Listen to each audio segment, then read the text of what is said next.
सभी प्रभु प्रेमियों को मेरा प्यार भरा राधे राधे। इस वीडियो में हम चर्चा करेंगे माघ मास की कृष्ण पक्ष की एकादशी का क्या महत्व है और ऐसा कौन सा कार्य करें उस दिन जिससे हमारे बड़े से बड़े महापाप नष्ट हो जाएं, और ऐसी क्या व्यवस्था कर लें जिससे हमें स्वर्ग में भी भूखा न रहना पड़े, वैकुंठ में भी भूखा न रहना पड़े। ये सब मैं आपको बताऊंगा इस वीडियो में, ध्यानपूर्वक सुने। धर्मराज के पूछने पर भगवान श्री कृष्ण ने कहा, माघ मास की कृष्ण पक्ष की जो एकादशी है वो सटतिला एकादशी है और इसका बहुत बड़ा महात्मा है। इस दिन व्रती को तिल का विशेष प्रयोग अपने जीवन में करना चाहिए, 6 प्रकार से उसका प्रयोग करना चाहिए। और एकादशी में व्रत करते समय नियम मर्यादाओं का ध्यान रखना चाहिए। कई लोग जो अपने हाथों से मनुष्य जीवन प्राप्त करने के बाद भी अन्न इत्यादि, वस्त्र इत्यादि, धन इत्यादि दान नहीं करते, उन्हें मुक्त होने के बावजूद भी कष्ट भोगना पड़ता है। इस कथा से यही सीख मिलती है। एक बुढ़िया माँ थी जो कभी भी दान नहीं देती थी, ना अन्न का दान, ना धन का दान। हाँ, व्रत बहुत करती थी, एकादशी के व्रत बहुत करते थे, और एकादशी के व्रत करके उसने भगवान नारायण को प्रसन्न कर लिया था। भगवान नारायण जानते थे कि इसने एकादशी का व्रत करके वैकुंठ तो प्राप्त कर लिया है, परंतु ये दान नहीं करती है, तो कोई ऐसा उपाय किया जाए जिससे ये दान करे। तो भगवान स्वयं भिक्षुक बन के आए थे, नारायण भगवान उसके यहाँ। का भिक्षाम देहि, तो जानते हो क्या दिया था? कई लोग बहुत कंजूस होते हैं, दान में मिट्टी का ढिला पकड़ा दिया था भगवान को। अब भगवान भी क्या करते, बेचारे चले गए वापस। कुछ दिन बाद बुढ़िया माँ का जो है स्वर्गवास हो गया, वैकुंठ में गई।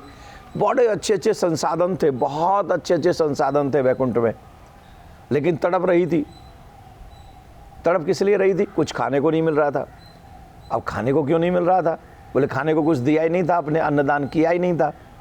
तो माँ ने जब पूछा तो भगवान ने कहा कि देखो, आपने कुछ भी दान नहीं किया है जिससे हम आपको यहाँ कुछ उपलब्ध करा सके।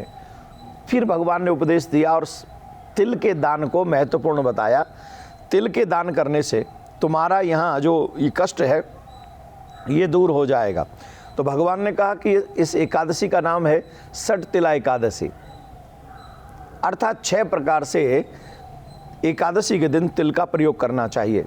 पहला, जल में तिल डालकर स्नान करना चाहिए। तिल का उबटन करना चाहिए। तिलों से हवन करना चाहिए। तिल मिश्रित जल पीना चाहिए। तिल का दान करना चाहिए और तिल के व्यंजन बनाकर भगवान को भोग लगाना चाहिए। तिल के 6 प्रकार के इस प्रयोग से अनेक प्रकार के महापापों का नाश हो जाता है।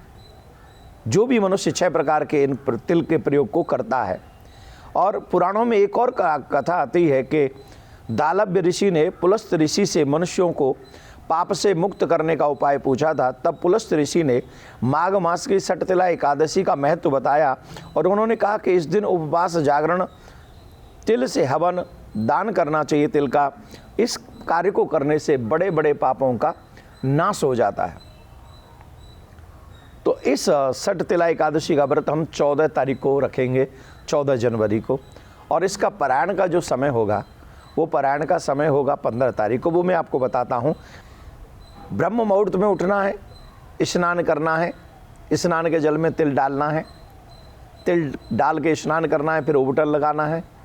हम तो कह रहे तिल के लड्डू बना लीजिए, भगवान को भोग लगाइए, है ना। हवन कीजिए, तिल से हवन कीजिए और दान भी थोड़ा बहुत कर दीजिए। आदि आदि ये सब 6 प्रकार से प्रयोग कीजिए। तो स्नान के जल में भी तिल डाल लें, फिर संकल्प करें। संकल्प करने के बाद में एकादशी का व्रत करें।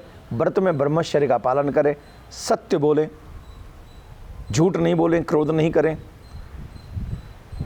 जागरण करें। एक और विशेष बात,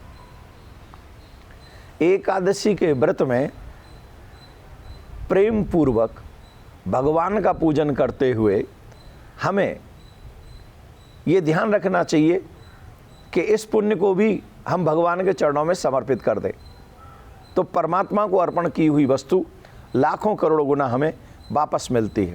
तो इन्हीं नियमों के साथ में आप एकादशी का व्रत करेंगे।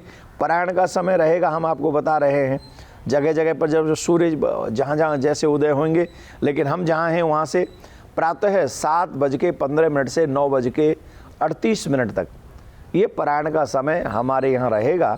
तो आपके हिसाब से जहाँ सूर्योदय थोड़ा सा होगा उस हिसाब से थोड़ा बहुत चेंज कर सकते हैं। और इसीलिए 15 जनवरी को ये पारायण का समय रहेगा। हर व्रत में कथा अवश्य सुननी चाहिए। व्रत करके मतलब भूखे रह के सिर्फ और सिर्फ हम लोग ये सोचे कि अब कोई हमारा व्रत हो गया, नहीं।